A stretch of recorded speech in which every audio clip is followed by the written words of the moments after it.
এমন পাগলামি কে কে করো কমেন্ট সেকশনে অবশ্যই বলো। Hello guys, welcome back to my another blog. তোমরা কেমন আছো? আশা করি সকলেই ভালো আছো। সকাল সকাল ঘুম থেকে উঠে ভিডিওটা শুরু করতে পারিনি। ভিডিওটা শুরু করেছি স্নান টান করে পুজো টুজো কমপ্লিট করে, তারপর যে সময় স্কিন কেয়ার করতে আসলাম তখন মনে পড়েছে যে ভিডিওতে করিনি। তারপর ভাবলাম যে একটু তোমাদের সাথে কিছু ভিডিওটা শেয়ার করি, যে আমার স্কিন কেয়ারটা তো প্রতিদিন যেইভাবে করি সেইভাবে করার চেষ্টা করি। তোমরা তো জানো যে কোনটার পর আমি কোনটা লাগাই, তো সেটা আর বলার বিষয় না। এতদিন যাবৎ বৃষ্টি পড়েছে, কী করবো ভেবেই পাচ্ছি না। বৃষ্টির মধ্যে ভিডিও করারও ইচ্ছে করে না, কিছুই ইচ্ছে টিচ্ছে করে না। তার জন্য ভিডিওটা আর করি না, এডিটও করি না। অনেক দিন যাবৎ ভিডিওটা পেন্ডিং হয়ে পড়ে রয়েছে, আর এডিট করা হয় না। তারপর বিকালবেলা একটু বৃষ্টিটা কমেছে, ভাবলাম যে রাস্তাঘাটে একটু দেখে আসে কি অবস্থা। আর রাস্তা এমন পিচ্ছিল হয়ে রয়েছে না, হাঁটার সুবিধা নেই। তারপর খেয়েছিলাম জাম্বুরা মাখা। কার কার ফেভারিট অবশ্যই কমেন্ট সেকশনে বলো। এসেছে চাল, কারণ ঘরে চাল ছিল না, তো একজন দাদা এসে চাল দিয়ে গেছে ঘরে। আর রাত্র হয়ে গিয়েছে, আমি তারপরে এসে গেলাম স্কিন কেয়ারটা করার জন্য। রাতের বেলা নাইট ক্রিম লাগিয়ে তারপর আমি ভাত খেলাম। ভাত খেয়ে ঘুমিয়ে পড়বো। আমি আজকে সব উল্টো কাজ করেছি। রাতের বেলা না, সকালবেলা রান্না হয়েছিল পাবদা মাছ আর একটা ভর্তা করা হয়েছে। ভর্তাটা এত টেস্টি, মাছ দিয়ে শীতল দিয়ে একটা ভর্তা, মাছ দিয়ে কিন্তু। তারপর রাতের বেলা খেয়ে টেয়ে ঘুমিয়ে পড়েছি। সকালবেলা তাড়াতাড়ি উঠে আমি স্নান টান করে ফেলেছি, কারণ আজকে একটু বেরোবো। কিন্তু বেরিয়েছি, মোবাইলে নিয়ে যাইনি, আর তার জন্য তোমাদের সাথে শেয়ার করতেও পারিনি।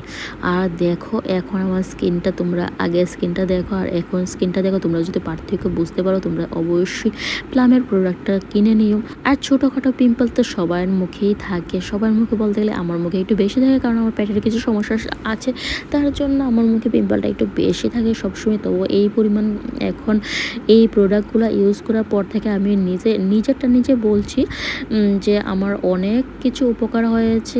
এই স্কিন কেয়ারটা আমার করার পর থেকে আমি নিজের রিভিউটা নিজে দিচ্ছি। অনেকটা ভালো রেজাল্ট আমি পেয়েছি। কে কী বলতে পারে জানি না আমি ঠিক, কিন্তু আমার নিজস্ব মতে আমি অনেক ভালো রেজাল্টটা আমি পেয়েছি। আর রাতের বেলায় বেনি বেঁধে রেখেছিলাম, আর বেনিটার খোলা হয়নি। আমি আজকে খুলবও না ভেবেছি, কারণ প্রতিদিন বেনি খুলি আঁচড়ায় তো অনেকটা চুল ঝরে পড়ে যায়। তার জন্য আজকে ভাবছি যে চুল খুলবও না, আঁচড়াবো না। আর দেখো আমার অনেকদিন যাবৎ ভাবছি যে এই নেল পলিশটা শুকিয়ে গিয়েছে, তো যতটুকুই আছে আমি হাত পায়ে দিয়ে নেব। তো দিয়ে নিয়েছি কিছুটা সময়। তারপর দাঁতে এমন ব্যথা শুরু হয়েছে, বাবুর একটা ওষুধ আছে, মানে এটা কোলগেট লাগালে কিছুক্ষণ পরে দাঁতের ব্যথা কমে যায়।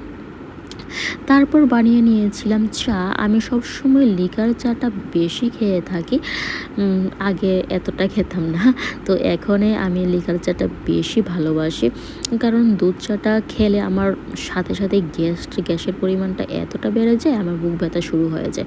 তার জন্য লিকার চাটা, এটা আমি গরম চা খাই না, সবসময় আমি ঠান্ডা চাটা খেয়ে থাকি। আর লিকার চা কার কার ফেভারিট অবশ্যই কিন্তু কমেন্ট সেকশনে বলো। তো লিকার চাটা আমি তৈরি করে নিয়েছি, এখন আস্তে আস্তে করে লিকার চাটা আমি গদ করে খেয়ে নেব। আর কি করবো ভেবেই পাচ্ছি না, চাটা খেয়ে কিছু করার ছিল না, তার জন্য আমি কিছু, যে মাথার মধ্যে কুটনা বুদ্ধি থাকলে যা করা হয়।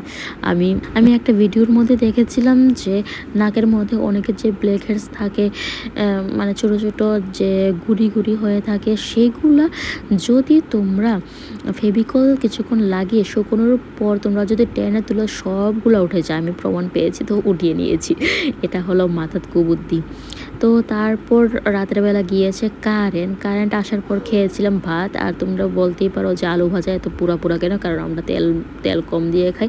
আর রাতের বেলা ভাত খেয়ে তারপর স্কিন কেয়ারটা করে নিয়েছি। প্রতিদিনই আমি স্কিন কেয়ারটা প্রতিদিনই করার চেষ্টা করি, অনেক সময় ভুলে যাই, কারণ যেহেতু এটা জন্মগত অভ্যাস নয়। আগে কোনো সময় স্কিন কেয়ারটা এতভাবে করিনি, তার জন্য এমন অবস্থা। তো আজকের ব্লগটা এখানে